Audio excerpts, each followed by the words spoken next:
Hello and welcome, I'm Arumba, thank you for joining me. This is Arumba's Agenda on January the 3rd, 2016. This is my first agenda video of this year. Also, one of the first videos I've actually recorded of this year. I've only done a few others so far. So as you may know, there's been a lot going on with the holidays. The video content has been a bit light for me, at least, the last few days. Maybe even the last week or two, now that I reflect on it. And it's going to be a little bit light for the next week as well. I'm going to be on a trip till the 10th, so I'm going to miss quite a few days of recording, and what with having a whole bunch of family in town for Christmas and New Year's and all that stuff, I just wasn't able to work full weeks, and so that's just kind of where we're at. So, without further ado, I'll show you what the schedule is and will be, just so that you know what to expect. Don't worry, we will be going back to the normal schedule afterward, but until then, you know, it's just going to have to be a little bit light. Light for me, by the way, is still 5 videos a day, so you can't really complain, okay? I mean, you can, because that's what I do. You know, I complain about things all the time, even when it's not really justifiable. I just like to complain, so I guess I wouldn't be too upset if you did complain. But at the same time, you know, hopefully it's enough. Right, so today is Saturday night. This is where we're at right now. You'll notice that I've been not able to find the time to do any Endless Legend, and honestly, at this point, I might not return to it. The whole hex-based, grid-based, like, grid strategy game, like, it just doesn't always go over too well on the channel for me. I think that people are just way too focused on Paradox, you know? And that's the way that I am. The problem is that once you play Paradox games, you don't really want to play Civ 5, you don't really want to play other hex-based tile-y games. They're just not as good. So I get it. I had fun with it. I wanted to revisit it with the expansion that came out for Endless Legend, but it's not getting great reception. I've had fun with it, but at the same time, I've always, I don't know, it's really tough to get really heavily into that game for me.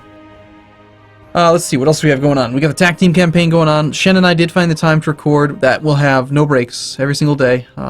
We'll be recording again the Monday that I get back. Again, today is Saturday night. It's like 1:40 in the morning. I had just gotten done packing and doing all the other stuff. We're leaving in like 6 hours, so gotta do that. But yeah, we had found the time to record, so the tech team will go out, and then I get back on that following Sunday, and Shannon and I are going to record either Monday or Tuesday. So no breaks in the tech team home. Let's just say it's a good campaign. I'm not going to say anything else because I don't want to spoil it for anyone. But it's a good campaign. I highly recommend watching it. I think that the tag team series is actually one of the most popular series I've ever done, multiplayer-wise. The whole like multiplayer with Northernlion, Quill, and Mathis has done better in the past, but they have been unavailable to record a new campaign since this expansion came out. Which, considering that, you know, I've recorded like 80 episodes of Albania, and we had the Uzbek campaign, I don't know how long it's even been at this point, but it's been at least a month or two that the patch has been out. I think, what, a month? Maybe I'm just crazy. Maybe, you know, 80 videos, what's that, like 4 days, right? I don't know. I don't know how long it's been, but the holidays are a trying time, so I can't really hold it against anyone. But we'll see. We'll see if anything comes about for that kind of multiplayer campaign. Other than that, Binding of Isaac. Okay, so this is going to be a topic maybe of some contention in the comment section, which is fine. I like Binding of Isaac. I'm going to keep playing Binding of Isaac. If you don't like Binding of Isaac, don't watch those videos, or try one. I mean, I'm hooked, so there's got to be something to it. Like, my mind doesn't work that way that I can play something with no substance. And for me, even though it's full of poop jokes and blood and guts and blah blah blah, you know, whatever, and it's supposed to be like this whole juvenile sense of humor towards women and periods and, you know, oh, it's mom's tampon, oh, it's mom's bra, you know, like the item names are weird. At the core of the gameplay is good stuff. You've got really cool synergies. It's interesting, and I'm hooked. So at this point, I actually have more unlocks, more of the newer unlocks done than Northernlion does. Like, I'm ahead of him, like way ahead of him. I've already done all of the achievements for the new hero, the new character. I've done all the character unlocks for the Lost, which I know Northernlion had done them at one point, but the new one, like having Mega Satan, the final boss, killed. He's not even really the final boss anymore, but he is. I mean, he's at the very end of the game. But like the Hush fight is actually the newest one in Afterbirth. But like Northernlion hasn't killed the Lost. He hasn't killed Mega Satan with the Lost yet. But you know, I've done that. I've done it with the Keeper. I've done all that stuff. I'm just filling out some of the other stuff. maybe I will lose interest soon. Probably my guess is that if I am going to lose interest in Binding of Isaac, it's going to be after I have completed every single unlock, and then we're just playing for fun. You know, for me, there's like this completionist thing going on right now where I want to complete it. I want to beat everything. I want to feel like I've gotten to the point where I have every single combination of items at least once, so I can know what they are. But like, I've gotten to the point now too where like I can recognize immediate game-breaking strategies that like really break it. Like my last run, it doesn't go live for a while. Afterbirth 70. When you see that run, definitely watch that run, because we go from like pretty strong to like, oh, holy crap, totally just like literally like one shot the final boss, like one shot dead. It's crazy. So that's cool, and I kind of like live for that like randomness, you know, where you just suddenly break it. It's fun. Anyway, Galciv 2. Galciv 2 has had a patch. Now we're not talking about Galciv 3. We're talking about Galciv 2, Galactic Civilizations 2. This is the company called Stardock Entertainment. That, here's my understanding, and some of this information may or may not be completely correct, but this is my like cached knowledge of this game and this company.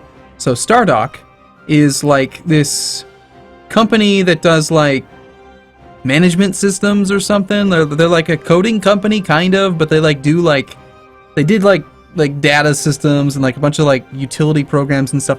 They're actually the company that made the Fences app, which is the thing that I use that shows the fences here, this thing. So anyway, but anyway, they basically got together and they were like, hey, we should make a computer game. Or like, you know, someone should make a computer game based on space. And they're like, well, why don't we do it? And so they did it. And it was like the only game they ever made. This is a story that I'd heard. And they made Galciv. And it was freaking awesome. Alright? And so then Galciv 3, just so you know, was not made by these people. Or it was made by like a morphed version of them. Like not all the same guys. And so I think there's a definite, obvious difference between the two games. And to me, as much as I want to love Galciv 3, it's just a shit game. It's not good. Like, it's not complete, and the damn thing's been out forever. And when they released it, it was still practically an alpha. Like, incomplete features. They way overpromised and then under-delivered. And at the same time, the game's still not even that fun. But then, you go back, right? You go back, Galciv 2, freaking awesome game. And the best part is that Galciv 2 just had a patch. A balance patch, years later, you know? And it's exciting. So I want to play probably Galciv 2 campaign. I think it's just a great game. So that's probably going to be something that I start playing as soon as I get back. Also, we are going to be doing another Crusader Kings 2 multiplayer campaign. That is going to start up probably on the Wednesday after I get back is when we're scheduled to record. That's going to be me, Total Biscuit, PewDiePie, and yeah, I mean, I'm obviously pulling your leg at this point. No, it's going to be the same guys we had last time. It's going to be Shen and Stejo and the Solar Gamer, who I had a fantastic time playing with in the Doge of the Hill campaign. And really, none of us wanted that campaign to end. We just had technical difficulties with the whole Republic thing. So the plan is to just play another campaign in CK2, avoiding the Republic, so that we can avoid the multiplayer desyncs and just weird stuff that could happen there. But just play again, because we had a great time, and I think that the comments showed, and the likes and all that stuff, the shares, that stuff. People liked it, and I had fun, and so I pushed a little bit to like, hey guys, let's just keep doing this. This is fun, and I didn't meet much resistance, so we're definitely doing some more. Steve and I are going to keep on playing some assembly required Factorio. That is see, I even called it SAS. It's actually SAR. I don't know why in my head he sees like SAS. He spelled it wrong in like the 4th episode or something, because he doesn't know how to spell some assembly required. Anyway, whatever. I'm having a good time with Stejo. We don't really have any goal. We just want to make a big factory. There's nothing to do in the game anymore. Like, we've already done everything there is to do. We've played with Bob's mods. We've beaten Bob's mods. But it's just fun, you know. It's just some fun to play Factorio a little bit at a time. You know, once a week we sit down, we play for a few hours, have a good old time. The Papacy. What are you talking about? We're not playing the Papacy. Yes, we are. No spoilers, but well, it is a spoiler. The Albania campaign ends on Sunday next week, episode 84. When I get back, I'm going to start a new campaign for 2 reasons. Number one, I got the achievement. Number 2, sorry about the spoiler. You know, it is what it is. Number 2, I will have been like 10 days removed from the last time I recorded it, and I don't want to be coming back to a campaign after that long. I'd rather just start something fresh and new and fun. And so we're going to do the Papacy achievement, which is it's called the Holy Trinity, I think. And the goal is where you have to get the Teutons, the Livonian Order, and Jerusalem as marches underneath you. And that's going to scratch a couple itches for me. Number 1, I want to get achievements. Number 2, I want to play a campaign where I have continuous vassals that are awesome and are autonomous little like fighting machines. And so it just seems like a good achievement run to do to try to go for that. So probably going to do that one. And then lastly, when I get back, we're going to start doing some Victoria 2 again. Victoria 2 has had a, for love type patch, but mostly Wiz, but also I think it was Johan and it was Henrik or Groggy. You know, there's like 3 or 4 guys who got together and they just were like, hey, let's patch Victoria 2. And so they went back into the old code and they made the game better. It's a little bit buggy. That's the main reason why I haven't actually started it yet. But reading through the patch notes, the changes are awesome. And without hopefully sounding too like arrogant or big-headed, when I'm reading the patch notes and I see these changes, I know for a fact from talking to Wiz that he was watching quite a few of my last episodes in the Sweden campaign. He was watching that. He was interested. And I think what maybe have happened is that he was watching some of this stuff because he enjoyed it, but then he was taking notes and saying like, yeah, I agree, that should be changed. And then he just went through and he did like kind of like a mini Arumba's adjustments on Victoria 2. It's just like, yeah, easy to change. I can sit down, knock that out in 20 minutes. He just went through and he changed a bunch of cool stuff. And of course, it's not just me. Like there was tons of other stuff that they did that I'm sure, a lot of other people gave feedback on. But it's just cool, right? That there's people at Paradox, real people. It's not just some big company that has no face to it. There's just real people there who are awesome, which isn't to say, of course, that other companies aren't that way. I'm sure that they are. But, some companies, some big AAA companies, they don't feel that way. Even if they have people that work there that have, personalities and stuff. They just feel like this nameless monstrosity. But, no, Paradox has really cool people who care about their games. And, even years and years later, they want to see things good. They want people to have a good experience. And I really love that about the company. So, so we're going to do probably like a Prussia patch. Prussia campaign in the new patch. Once it's stable. Hopefully there's like a couple bug issues that are causing people to crash and stuff. And I'm hoping that by the time Wiz gets back from his vacation and whatever they're doing with, the holidays, that maybe he or they can fix the couple crash issues. And then we can do a campaign.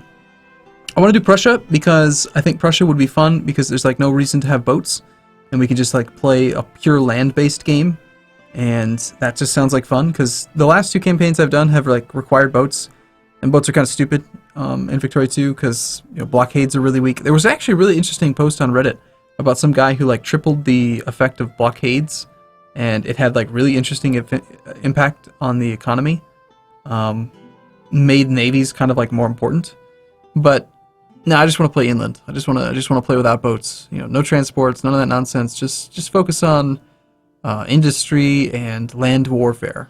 And I don't think there's like any real huge advantage to Prussia's like troops or anything. There's not like Prussian Space Marines in Victoria 2, but it'll be interesting. It'll be fun to do. And so those are some of the things that I'm thinking about doing. Other than that, we're kind of still in a holding pattern, just waiting for that Hearts of Iron 4 announcement, waiting for maybe Stellaris to get announced. I have to imagine. I'm kind of torn. On the one hand, they announced Hearts of Iron 4 like over a year and a half ago. It feels like. I know it was at least a year ago because originally it was supposed to come out first quarter of 2015 and it didn't happen. And now we're in first quarter of 2016, so it's been at least a year, if not longer. But then at ParadoxCon last year, they said, we're not going to announce a game until it's almost ready. We're changing the way our business is going to run moving forward. And so then they announced Stellaris, and something I'm thinking, okay, so is this like new Paradox or is this old Paradox? Like, are we going to see this game in 2016 or should I just not even hope for it? And I don't know. I don't know. In my gut, I feel like I shouldn't hope for it. It's going to happen sometime next year. But then there's a little tiny part of me that wants to say maybe, maybe we'll see it in the second quarter or the first quarter of this year. That would be amazing.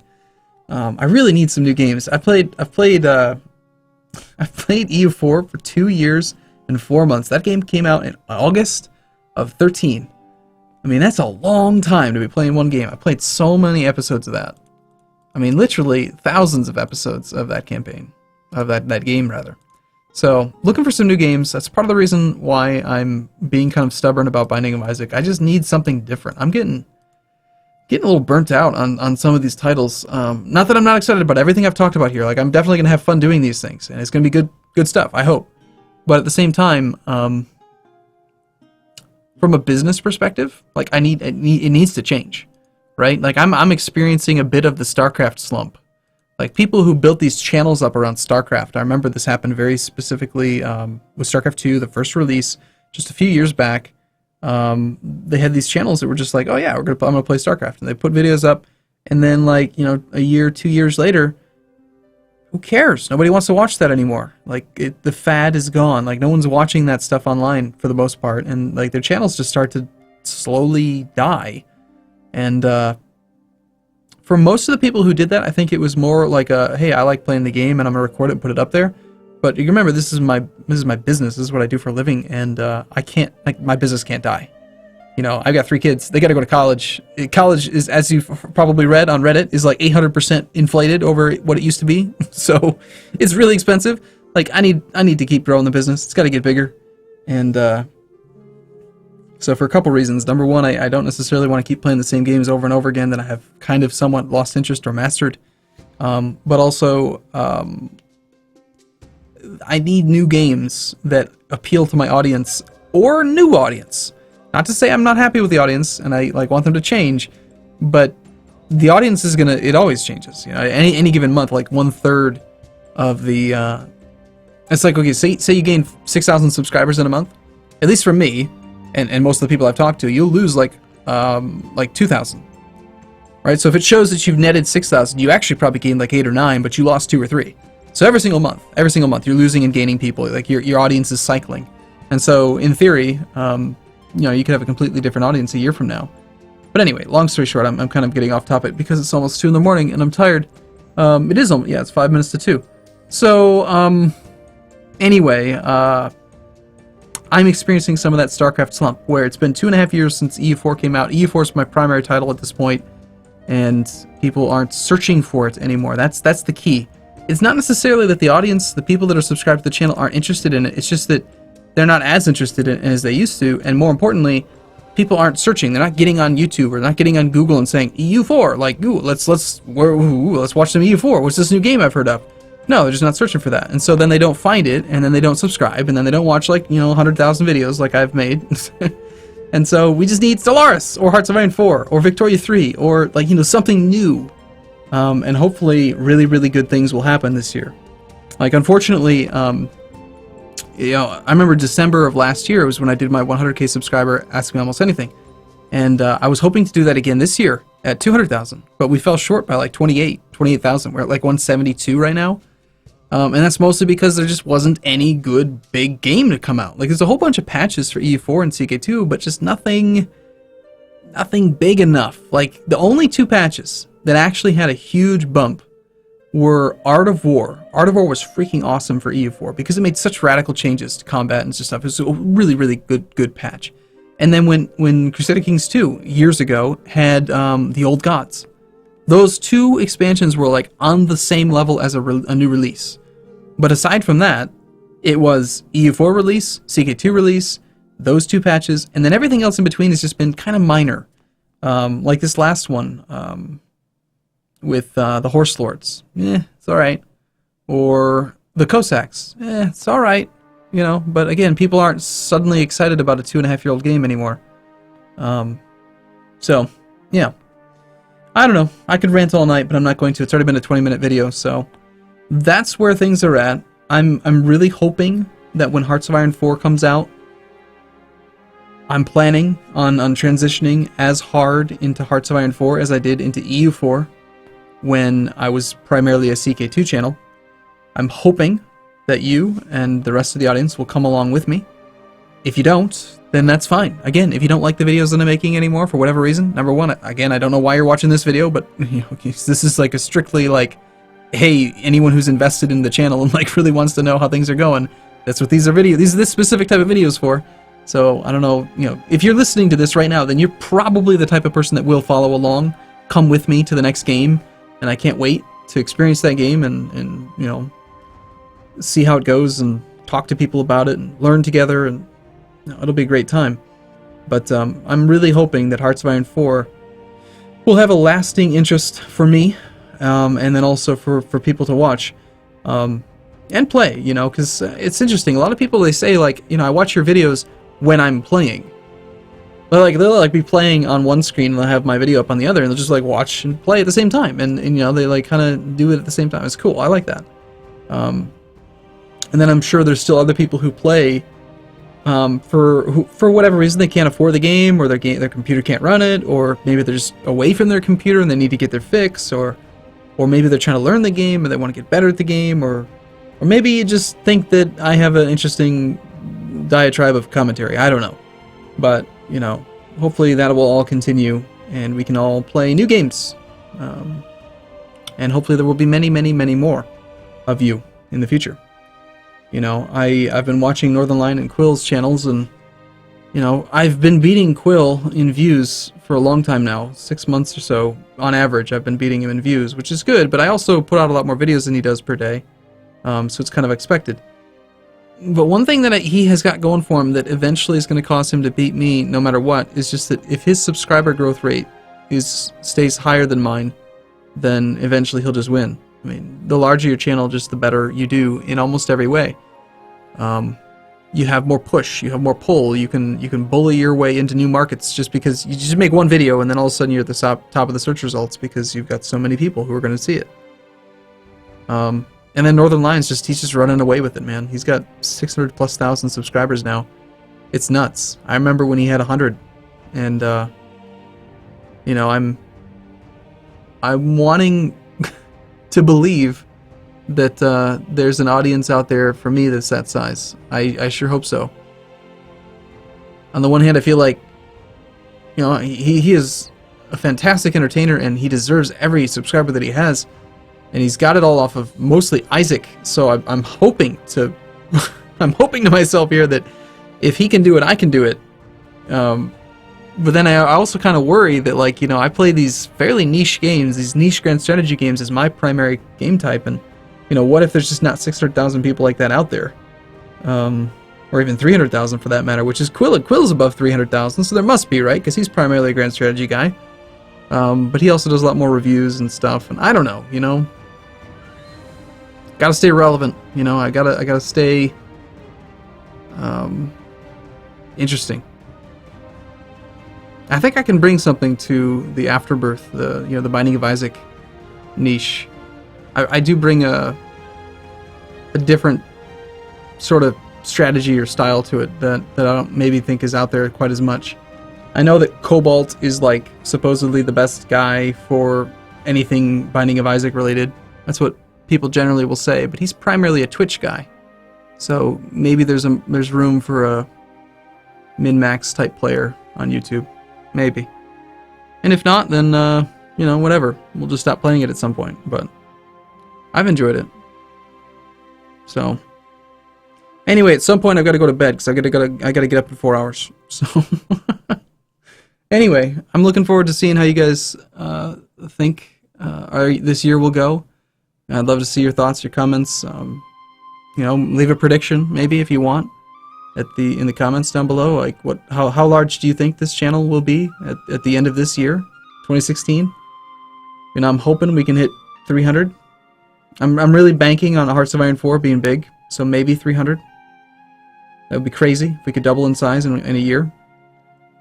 I mean, it's completely doable. There's channels out there that have gone from nothing to 500 in 6 months. So we'll see. It just really comes down to timing, a little bit of luck with the Google search ranking system, and, well, playing well, being interesting, saying funny things, whatever. I don't know. Maybe it's not always funny. Funny isn't really. I shouldn't hold that against myself. Like, I'm funny enough. I'm funny in certain ways, but I'm not exactly. You know, I'm not I'm just not the same as some other channels. Some other channels just can get away with just being comedians, and I'm not a comedian. If I wanted to be a comedian, I'd be practicing my stage presence, you know? But I don't know, I just play games and try to min-max them and try to win, and understand everything I'm doing, and try to explain what I'm doing as I do it. And I'm really, really tired. I'm just ranting, so... Anyway, yeah, I'd love to see what your thoughts are. You think we can do it? Think we can get bigger? Heck, even if you think that I can't do that, and, you know, there's reasons why, maybe you could give me some feedback, and I'd be open to reading it. So, especially on agenda videos, I always find the time to read every comment. I still try to read every comment on every new video. It's difficult to keep up at this point, but especially on the newest releases, I'm always reading the comments. A video goes live, I guarantee if you comment within the first 20 minutes, I'm going to be reading your comment, because I'm always checking the videos as they come out. So, yeah. Alright, well, have a great night, everyone. Or a great day, or week, or month, or whatever. I'll be back in a week. I can't wait to start recording new stuff. And I look forward to reading your comments while I'm on my trip. So, cool. I'll see you in the next video. Thanks for watching, everyone. See you soon.